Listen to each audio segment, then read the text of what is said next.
I'm 103 years old, and before I leave this world, I want to share something almost no one tells you. Not your parents, not therapists, not even the authors of most self-help books. The reason is simple. The truth is uncomfortable. It is raw, painful, and difficult to face. I've lived for more than a century. During that time, I have buried 3 husbands. I have lost 2 of my children. Nearly every friend I had when I was young is gone. In fact, every person I knew before I turned 40 has already passed away. I have watched the world reinvent itself several times. Technology changed, cultures changed, cities transformed, and generations came and went. Through all those years, one realization followed me everywhere. Most people live as if they have endless time, when in reality, time is the one thing they barely have. Strangely enough, I didn't learn this lesson when I was old. I learned it when I was only 33. The real tragedy is that it took another 70 years for me to fully understand what that moment was trying to teach me. It happened on an ordinary Friday. That weekend, I had planned to go dancing with my husband, Robert. We had been married for 8 years. We had 2 young boys, James and William. Robert worked at the steel mill. He was a steady man, dependable, gentle in the quiet ways that matter. Every morning before leaving for work, he would kiss my forehead and say the same thing. "See you tonight, Dorothy." Except on that Friday, he never came home. There had been an accident at the mill. The people who told me about it said it happened quickly. They assured me he didn't suffer. People always say that, though. It's meant to comfort you. But there is something they never mention.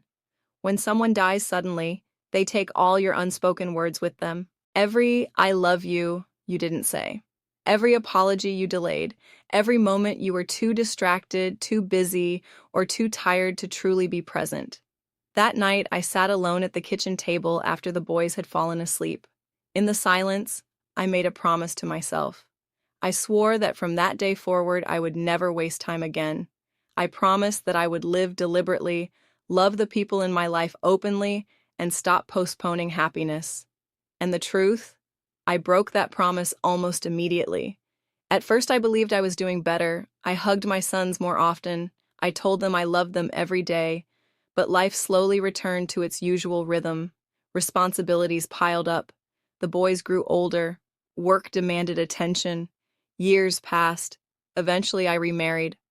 I convinced myself that I had learned the lesson from Robert's death, but in reality, I had only partially understood it. What I didn't realize at 33, and what took me 70 more years to understand, is that surviving tragedy does not automatically transform you. You can experience loss, make sincere promises, and still drift back into the same habits. The real lesson is not simply that life is short. Greeting cards say that all the time. The real lesson is that you will forget. You will slowly slip back into autopilot. You will start acting as if there will always be more time. That quiet forgetting, the gradual return to complacency, is the real tragedy. In 1958, I married again. His name was Charles. He was kind and patient, and we spent 42 years together before his heart finally failed. Looking back on those 4 decades, my greatest regret isn't the arguments we had or the financial stress we sometimes faced. My deepest regret is far more ordinary. All the Tuesday evenings I spent doing laundry instead of sitting beside him. All the times I said maybe later when he suggested taking a walk.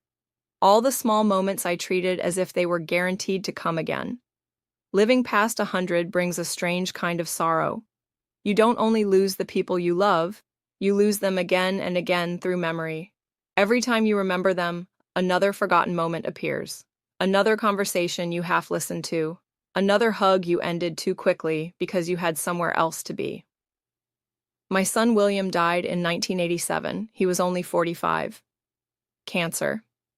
At that time, I was 65 years old. I sat beside his hospital bed holding his hand. Before he passed, he looked at me and said softly, "Mom, I'm sorry I didn't call more often." Inside, I wanted to shout. I wanted to tell him we should never have waited for apologies like that. I wanted to ask why we hadn't called each other every day when we still had the chance, but I didn't say those things. Instead, I held his hand and told him something comforting but untrue. I told him we had plenty of time. We didn't.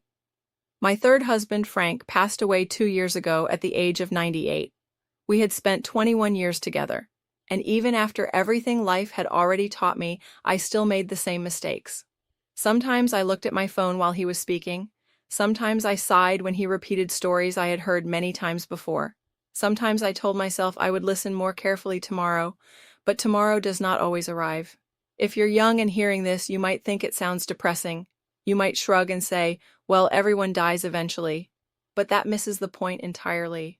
The point is not that everyone dies. The point is that you behave as if you are the one exception, as if you will always have more time later to live the life you imagine. At 103 years old, I can tell you something with absolute certainty. Later rarely comes. You think you will travel when you retire, but by then your body may not cooperate. You assume you will reconnect with family after this busy phase at work, yet that phase quietly stretches into 20 years. You plan to write that book, learn that language, take that trip, or have that meaningful conversation once you have more time or more money. But time is a strange and cruel illusion. You already have time. You simply don't recognize its value while you possess it. Instead, you trade it away for trivial worries. You give it to people who drain your energy. You spend it stressing over things that will not matter 5 years from now. And if you live long enough, you will eventually look back and realize something painful. You actually had enough time all along. You just didn't use it wisely. I'm not telling you to abandon your responsibilities or suddenly quit your job. Life requires effort and duty. What I am asking is much more difficult. Pay attention to your life as it is happening right now. Look honestly at how you are spending your days. Is your grandmother still alive? If she is, call her today, not next week, not when you remember later. Today. I know exactly what many grandmothers are doing.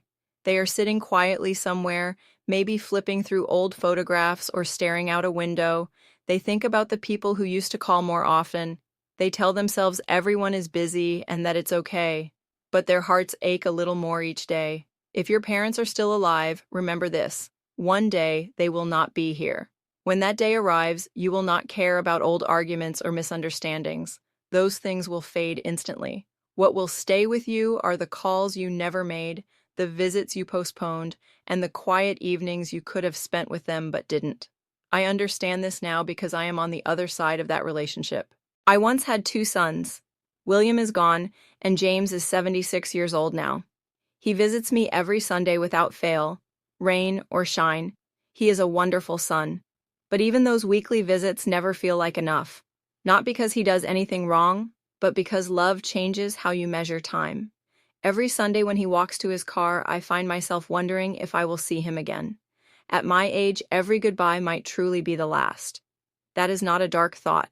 It is simply mathematics. But here is something important. The same possibility exists for you. Every goodbye in your life could also be the final one.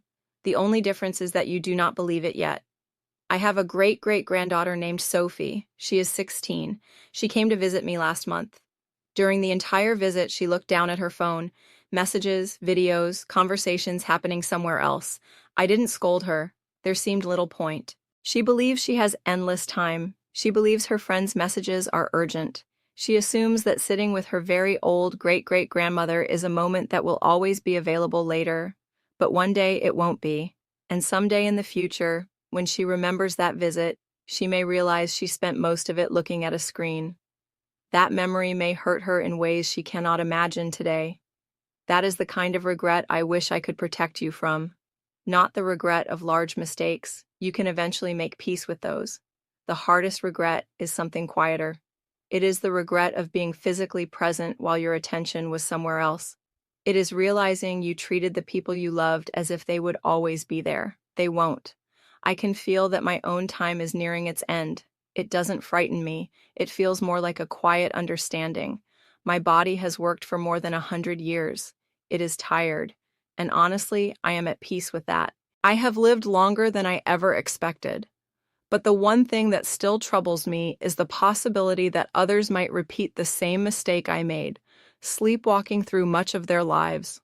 Because the truth I discovered far too late is this.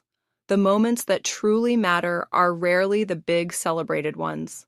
Yes, weddings, graduations, and promotions are wonderful, but they are not the memories that stay with you at the end. What you remember are simple moments.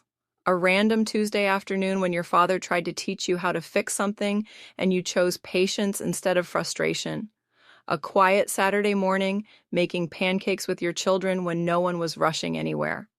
An evening walk with someone you love where you listened carefully instead of planning your reply. Those unremarkable moments, ordinary, quiet, and easily overlooked, are the ones that form the real story of your life. And the remarkable thing is that those moments are available to you right now, today, this very minute. But they do not happen automatically. You must choose them deliberately. You must protect them, because the modern world constantly pulls your attention away, your phone, your work, your ambitions, your endless lists of things to do. If I could return to that night when 33-year-old Dorothy sat alone at her kitchen table after Robert died, I would tell her this. You will break the promise you are making tonight. You will forget it again and again. Not because you are weak, but because you are human. Humans forget. So your real responsibility is simpler and harder at the same time. Remember and return. Whenever you drift into distraction, notice it. Then return. Return to paying attention. Return to presence. Return to loving the people who are beside you while they are still here. You do not have to do this perfectly. Just do it consistently. I have lived 37 days, and if I am completely honest, I can count on my fingers the number of days when I was truly, fully present for every moment. That is my greatest regret. Not that I failed to achieve more or travel more or earn more money. My regret is that I spent so much of my own life half awake. Please do not repeat that mistake. Do not wait decades to understand this. Do not wait until the people you love are gone before realizing how deeply you should have appreciated them while they were still beside you. Right now, pause, put down whatever you are reading, call someone you love, sit beside someone quietly, look, really look, at the people who share your life, because I promise you, with everything I have learned in more than a century of living, later rarely arrives. From the channel, No Filter Advice.